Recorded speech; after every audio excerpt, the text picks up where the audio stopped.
Bonjour et bienvenue sur ce tutoriel vidéo permettant de découvrir l'application Ma Classe d'EduMove. Commençons par créer une classe en nous rendant sur l'onglet bleu à droite. Recherchez votre ville en tapant son code postal ou son nom, puis cliquez sur Suivant. Choisissez votre école et enfin sélectionnez les niveaux de classe. Nous choisirons CE2 CM1 pour les besoins de ce tutoriel. Vous pouvez maintenant accéder à la classe. Nous voici sur le tableau de bord de l'application Ma Classe. Un tutoriel interactif vous permettra d'en découvrir l'interface. Je vous laisse le découvrir par vous-même.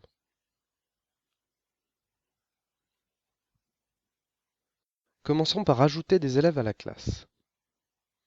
Deux possibilités pour le faire, soit ajouter chaque élève un à un en rentrant son nom, son prénom et ses informations, soit importer un fichier CSV depuis base élève. C'est ce que nous allons faire.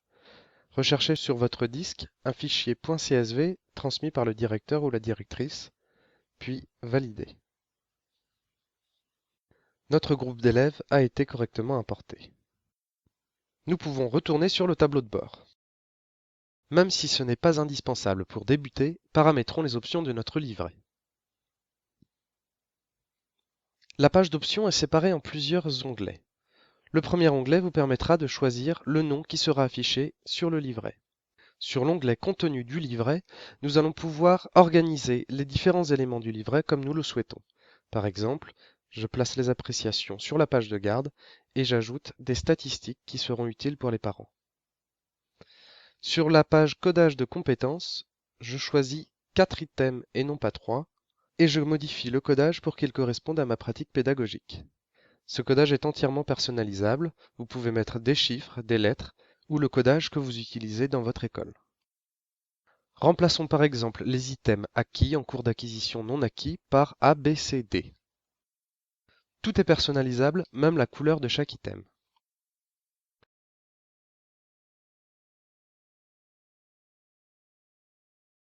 Sauvegardons pour revenir au tableau de bord. Créons maintenant une première évaluation. Les évaluations sont un élément fondamental du livret périodique. Le nom servira uniquement à vous organiser et n'apparaîtra nulle part. Choisissez la période et la discipline de l'évaluation, ainsi que le niveau de classe. L'évaluation est une évaluation de CE2. Vous pouvez importer directement depuis le BO les compétences désirées.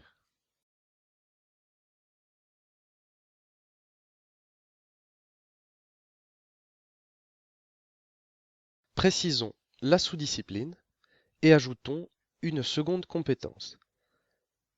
Nous n'allons pas l'importer depuis le BO, mais la saisir directement au clavier. Cela permet d'évaluer exactement ce que l'on a travaillé en classe et de préciser les intitulés du programme.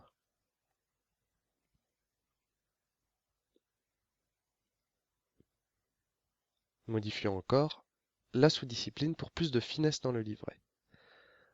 Enfin, sur une troisième compétence, nous allons importer cette compétence dans le bulletin officiel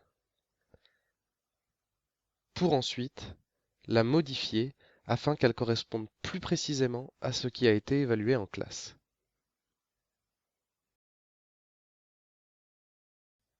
Sauvegardons l'évaluation.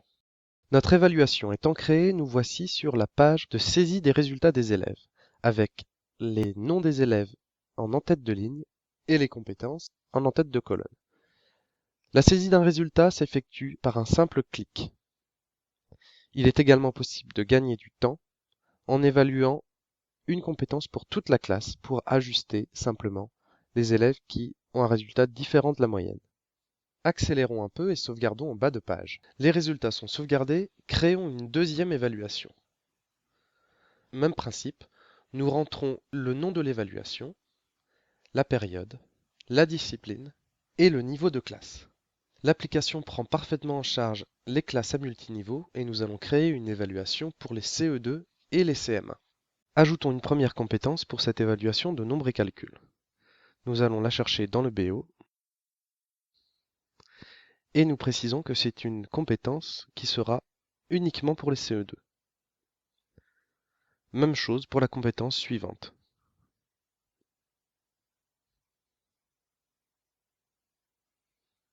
La troisième compétence sera évaluée pour les CE2 et les CM1.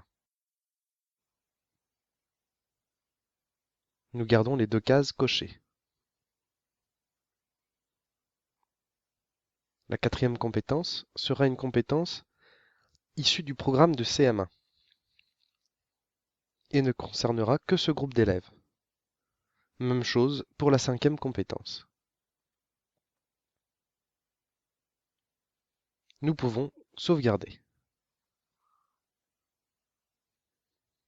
Comme précédemment, nous sommes redirigés vers la page de saisie des résultats et nous voyons bien que certaines compétences ne sont pas accessibles au CE2 ou au CM1. Nous renseignons rapidement les résultats. Ici, un élève a été noté comme absent. Sauvegardons.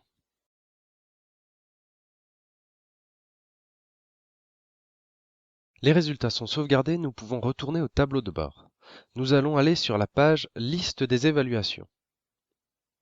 Il y a bien une évaluation de grammaire pour les CE2 et une évaluation de nombre et calcul pour le CE2 et les CM1. Créons une nouvelle évaluation pour avoir un peu de contenu dans notre livret. Vous commencez à connaître la procédure.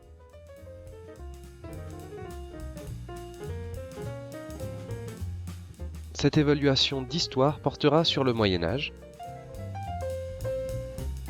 et concernera les deux niveaux.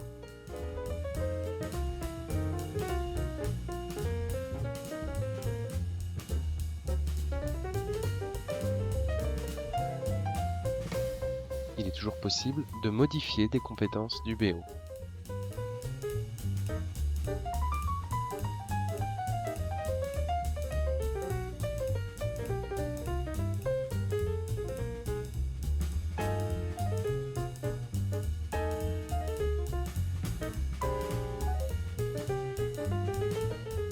Nous précisons la sous-discipline pour avoir un livret périodique plus fin dans sa hiérarchie. Et enfin, nous sauvegardons. Nous saisissons rapidement les résultats des élèves et nous validons la saisie des résultats. Retournons sur le tableau de bord. Nous pouvons enfin générer un livret périodique de compétences en cliquant sur le lien Générer un livret. Nous choisissons la période 3, mais nous aurions pu aussi ajouter une autre période pour faire un trimestre. Sélectionnons les CE2, cliquons sur Générer et le livret est prêt. Les livrets sur fond rouge signifient que ce sont des livrets temporaires qui n'ont pas été sauvegardés par l'enseignant. Ouvrons les fichiers PDF et nous constatons que le livret est prêt et nous retrouvons les compétences saisies. Sur un livret de CE2, seules les compétences concernant les CE2 sont affichées et la hiérarchie est bien respectée. Merci d'avoir suivi cette vidéo de découverte et à bientôt.